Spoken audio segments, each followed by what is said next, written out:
So how can couples with mismatched attachment styles, how can they resolve their difficulties? Well, this video follows on from the attachment styles and relationship tendencies videos. And if you haven't watched that, I suggest that you watch that video first.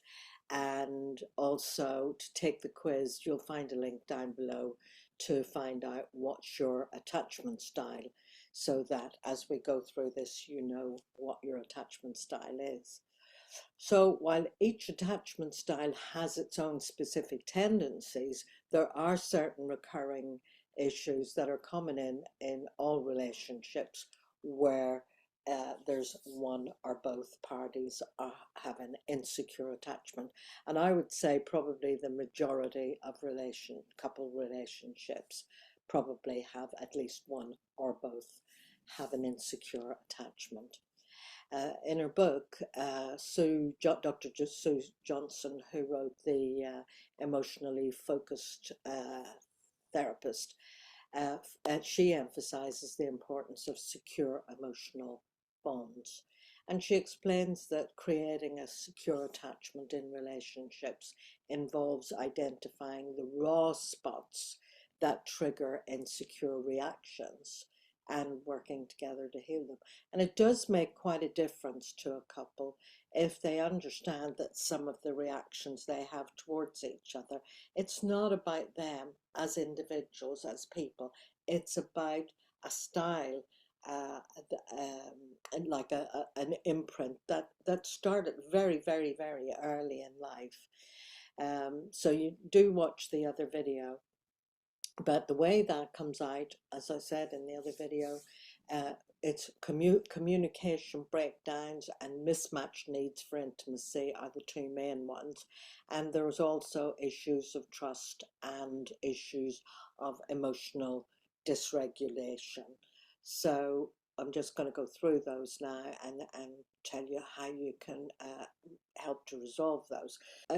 In communication breakdowns, attachment styles are often an underlying factor in how couples and individuals approach communication. For example, an anxious partner may need and demand constant reassurance because they are anxious. Um, and an avoidant partner, on the other hand, shuts down emotionally and creates a cycle of frustration. So if you got the two of them together, one is wanting reassurance and the other one is wanting to back off. So you've got that kind of a dance going on where one wants to leave the room and the other one keeps following them. And I mean, I don't know how many couples I've seen over the years who have got that pattern. One's trying to get away and the other one won't let them go. And that kind of setup, it usually stems from mismatched attachment styles. And attachment styles can be changed. It's something that starts very early in life, but it can be changed. But you can't change it if you don't know about it. So the first thing is to know what your style is and what's your partner's style and take it from there. So steps to address it is to practice active, well, I would say do the quiz first. Identify your attachment style and your partner's attachment style. And if you know how, even if you just meet somebody, you can start to identify what's their attachment style. And there's no right or wrong or good or bad about this. There's just fundamentally secure and insecure. And secure attachments are few and far between. So the insecure, anxious attachment is addressed by practicing active listening and validate each other's feelings. Just,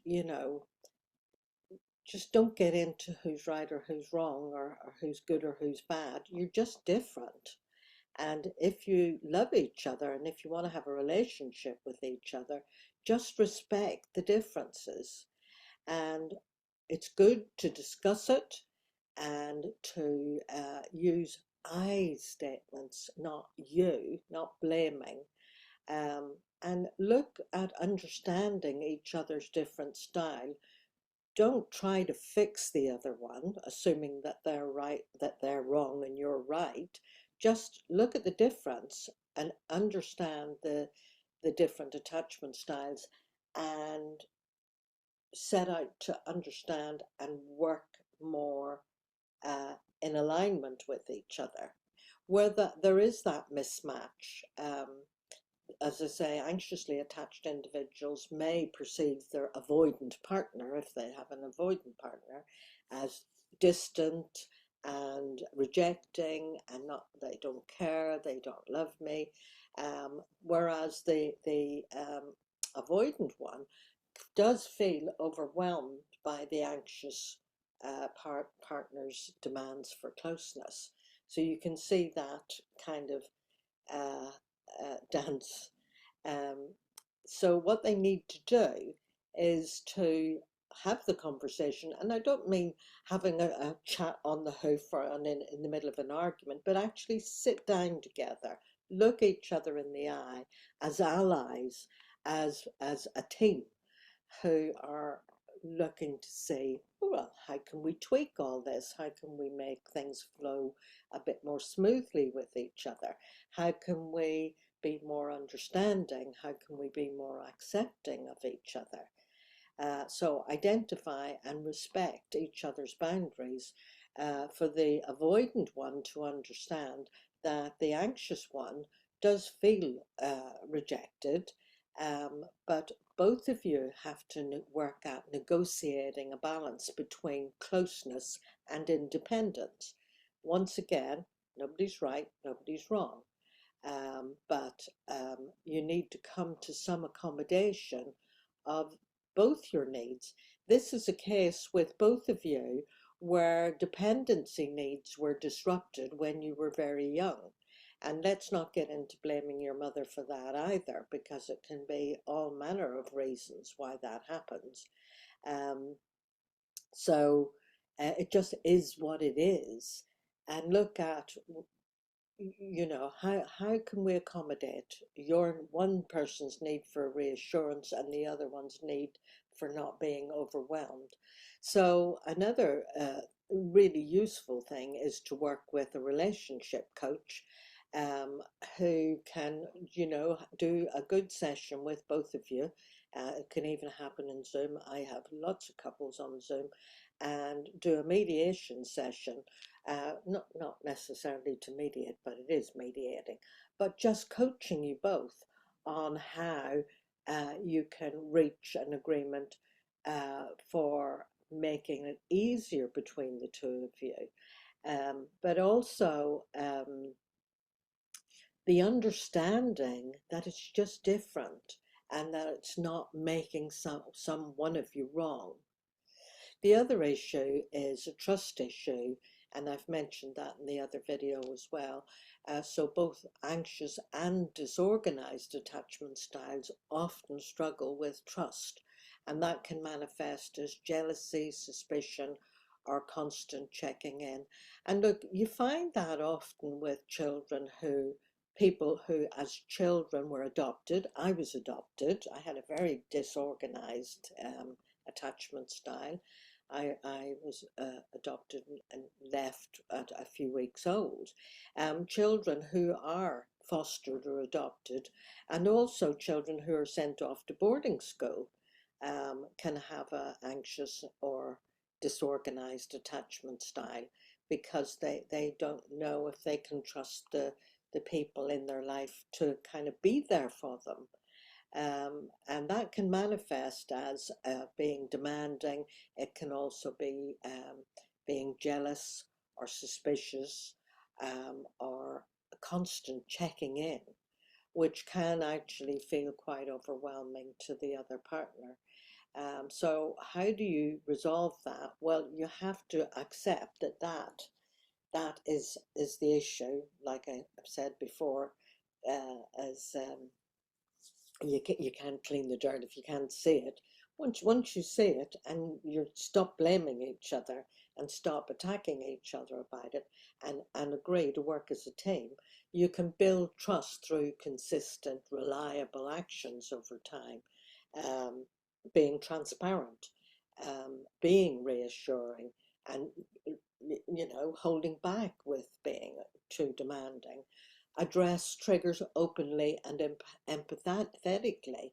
So, the one who's feeling that their partner's being overwhelming and being very demanding can just say that quietly and calmly, darling, I am finding you very demanding at the moment. What do you need? You need a hug. I'll give you a hug. I just need to get on with this. It doesn't have to be angry or sharp or rejecting. It can be kind and gentle and just acknowledging your partner's need, but also your need to have a bit of space as well. So, gentle, assertive communication that's kind and non-blaming. Um, Avoid behaviours that reinforce the insecurities, such as, oh, leave me alone, or, actually being rejecting, which just does reinforce the insecurity.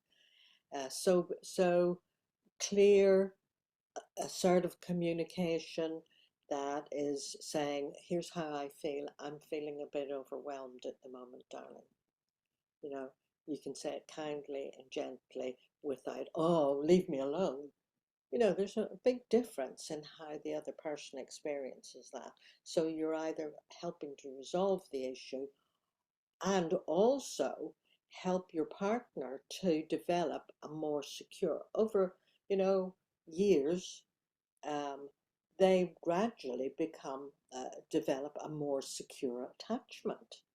So that's the way you can both work together, and the one with the avoidant or disorganized attachment can actually, their nervous system rewires and regulates, and over time both of you can have secure attachment by working together kindly, gently, without blame.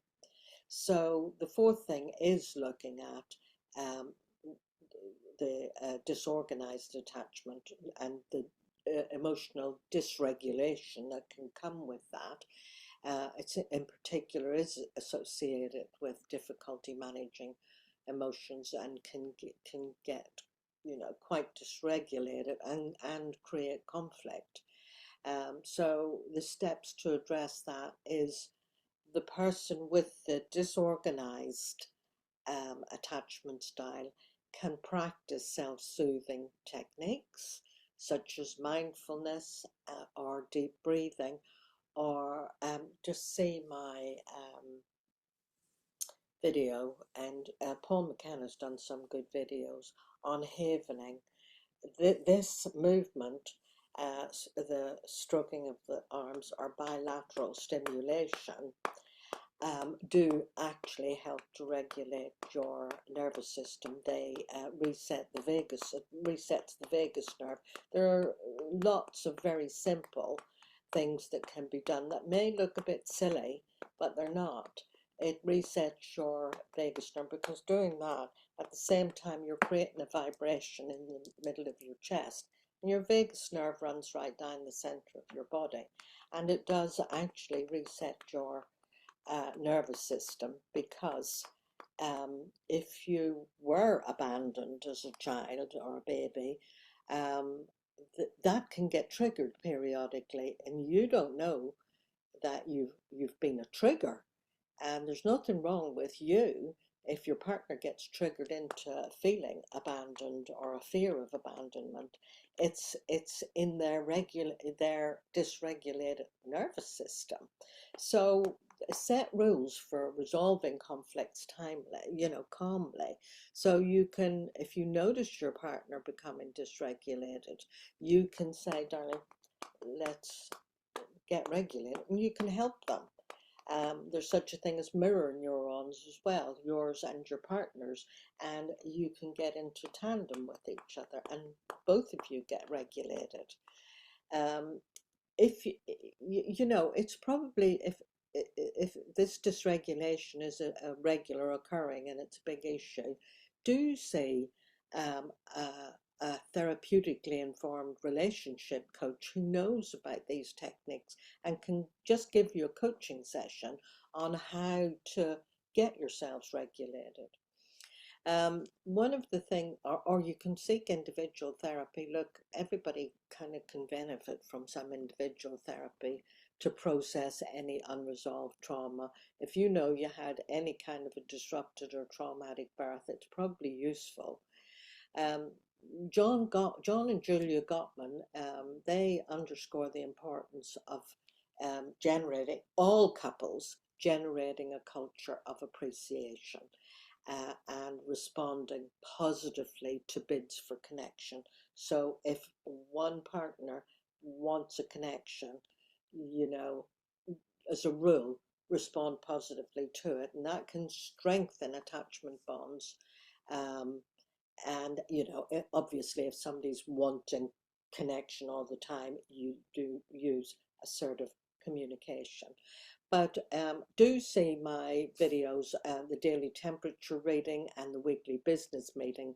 Those two videos will give you some tools for helping to build a secure, steady connection with each other, and it resolves many of these. So some of the things, practices to heal attachment related issues, because this is a gradual and ongoing process to shift from insecure to secure attachment, and you are allies for each other. Become allies for each other. It does require a degree of self-awareness. It does require some effort and some setting an intention, some commitment, and sometimes professional guidance. But here are some things that you can do. First of all, as I say, you can identify your attachment style. So reflect on your relationship patterns and do the quiz that's down below. Educate yourself, read books and um, on attachment theory, and lots of YouTube videos on attachment styles. Communicate openly. Um, Set aside time where the two of you sit down in the week and have time devoted to discussion, not of problems, but of solutions, and be agreeable with each other. Share your attachment tendencies, discuss it, and discuss how they impact on you without being defensive about it, without feeling offended about it, and without blaming. You know, that's practicing the art of just good, clear communication. um, Develop self-compassion. For those of you who, like me, were literally abandoned children, um, children who were sent off to boarding school. No matter what the good intentions were, most parents who send their children off to boarding school, a lot of them want them to have a good education and want them to have a better chance in life. But the child does feel abandoned. That's the bottom line. So if you were such a child, then just it's not about feeling sorry for yourself and being a victim, but have some compassion. Um, and know that attachment styles are not fixed. They can be changed with a bit of insight and a bit of effort and a bit of understanding and with a compatible partner. So practice emotional regulation, learn techniques like havening and tapping, EFT, that's the other EFT, which is very good at regulating. Seek professional help. I would say, therapy's good, but actually what can be a bit more useful as well is coaching or therapeutic coaching. So someone who is a therapist but is also a coach or a mediator, a combination of all of those, can help address deeply rooted patterns and actually help you rewire and reset to healthier dynamics. Finally, talk to your mother. Your mother will be able to tell you what kind of a pregnancy she had when she was having you, and what kind of a birth you had. Because if you have a look at prenatal and perinatal psychology, in recent years, there's masses of studies done and information about how we are imprinted with how it was for us before birth and during birth, and the impact of, if your mother's mother, say, died, or she had an accident or a loss during the pregnancy. We know now that everything that your mother experiences, if it's loss or sadness or fear or terror, um, that transmits to the baby. So there's prenatal and there's perinatal trauma, and there's a lot of obstetric trauma. The way children are born, if it's forceps delivery, if the cord was round your neck, if it's breech, if it was a long labour, if it was cesarean, all of those things impact on a baby as it's trying to come into the world. And as often as not, that is what has the impact on an attachment style. A lot of the theorists said, oh, went back to the caregivers. Well, it's not just the caregivers. It's all of those other things are the epigenetics of each individual. So, and that's a whole other subject. So I hope that was helpful. Please leave your comments down below. If you have any questions, leave your questions and I will happily answer them for you. So bye for now.